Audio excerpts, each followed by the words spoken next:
আরে সবাই মিলে খাওয়ার আনন্দটাই আলাদা। একটা কাজ করো, আব্বাই কইছে প্লেটে ভাত নাও, একবারে খাই ফেলি, তাইলে ঝামেলাটাও শেষ হয়ে যায়। নাও নাও নাও, প্লেট নাও। তুমি প্লেট লইলা কে? তুমি জানো না বউরা পরে খায়, সবাই খাওন শেষ হইব তারপরে তুমি খাইবা? ঘরের লক্ষ্মী অলক্ষ্মী বইলেও তো একটা কথা আছে। বারান্দায় পাটির উপরে সব থালা বাসন খাবার দাবার রাখা আছে, যা একটু গুছ গাছ করে খায় নাও। এসব কিছুই তো আমারই কাম, আসলে আমার কপালটাই খারাপ। আমার সারাটা দিন তো আমি খাই নাই, এখন করে খায় নেই। সারাদিন যখন খাও নাই মরো নাই, তখন এখন না খাইলেও তুমি মরবা না। এই যাও, এখন যাই ওর কাপড় কাটে দিয়ে দাও, যাও আগে যাও তো ভাবি, পরে খাইও যাও। তুই এই রাইতে এই ভাত নিয়ে যায় বউরে খাওয়াবি? তোর লজ্জা শরম কিচ্ছু নাই? তুই তো বউরে পাইয়া মারে বুইলে গেছো।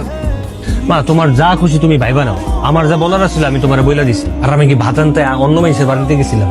নিজের ঘরের পাকের ঘরের থেকে তোমার লেগে ভাত আনতে পারবো না? শাক দিয়ে মাছ ঢাকার কোনো দরকার নাই। সকালবেলা ঘুমের থেকে উঠে পড়ে দেখবে আমার কিছুই মনে নেই। এটা কাল সকালবেলায় দেখুন যাইব, বুঝছেন না? কালকে থেন তোমরা আলাদা থাকবা, তোমাকে সংসার আলাদা করে দিছি। তো খালি পাকের ঘর থেকে আমার বউয়ের লেগে ভাত নিছি, ঘরের ভিতরে তোমরা সবাই মানুষ খায় থাকো না, আমার বউ কি না খেয়ে থাকবো? কাজটা কি ঠিক করলেন? এছাড়া আর কোনো উপায় আছে না? আরে যেই ভুল আমি করি না ওই ভুলের শাস্তি আমার দিলে আমার কি করার আছে? আমা আমগরে আলাদা করছে, হাড়ি পাতিল তো আর আলাদা করে দেয়, এই জন্য আমি এই পাতিলে রান্না বসাইছি। এটাই তো স্বাভাবিক, তাই না? আম্মা যখন তোমরা আলাদা করে দিছে, তার মানে সবকিছু আলাদা করে দিছে, পাতিল কিন না তারপরে রান্না। তুলে এটা তুমি কি কইতাছো? শুনলাম তোমার অনেক আলাদা করে দিছে, এখন চাবি পরে তো ঠিকই কাজ কাম করার লাগতেছে। আমার যদি এখন একটা কোনোভাবে কাজ লইয়া দিতে পারতি আমার খুব উপকার হইতো। আচ্ছা, কাজ না হলে ম্যানেজ করে আর দিলাম। আমার মাইয়ার বিয়ে আমি বুঝলেই হইব, পরে জানানোর কিছু নাই।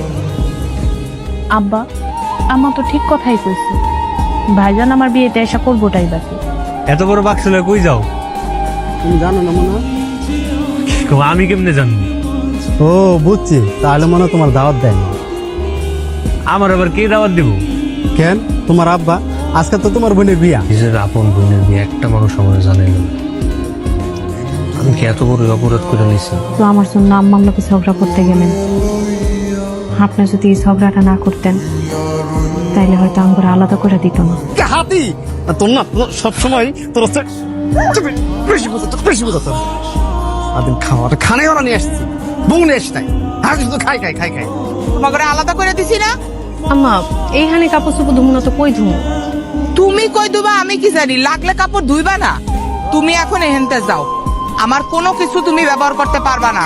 একটা কাজ শেষ হইতে না হইতে আপনার আম্মা তো আরেকটা কাজ আইনা ধরায় দেয়, আর এই কাজ করতে করতে আমার দিন শেষ হয়ে যায়, আমি খাওয়ানোর সময় পাই না। সন্তর একটা কথা, এই বাড়িতে আমার মা যেটা বলবে সেটাই সত্য। আপনার কি আপনার মায়ের বাড়িতে খাওয়ান নাই? খাওয়ান নাই? সে প্রত্যেকটা দিন, সে প্রত্যেকটা সময় শুধু খাওয়ানোর উপরে সে থাকে, শুধু খাওয়া ছাড়া সে কিছু বোঝে না। বাজান শোনো, মাইয়া না আমাকে খুবই আদরের, আমরা কখনো খাওয়ানোর কষ্ট দেই নাই। এখন কি কবি বোন?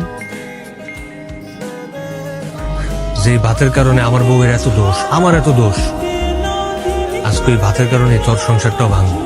ভিডিওটি ভালো লাগলে লাইক, কমেন্ট, শেয়ার করে চ্যানেলটি সাবস্ক্রাইব করুন। আর সেই সাথে এই ভিডিও সম্পর্কে আপনার মূল্যবান মতামত জানাতে ভুলবেন না। কিন্তু ধন্যবাদ।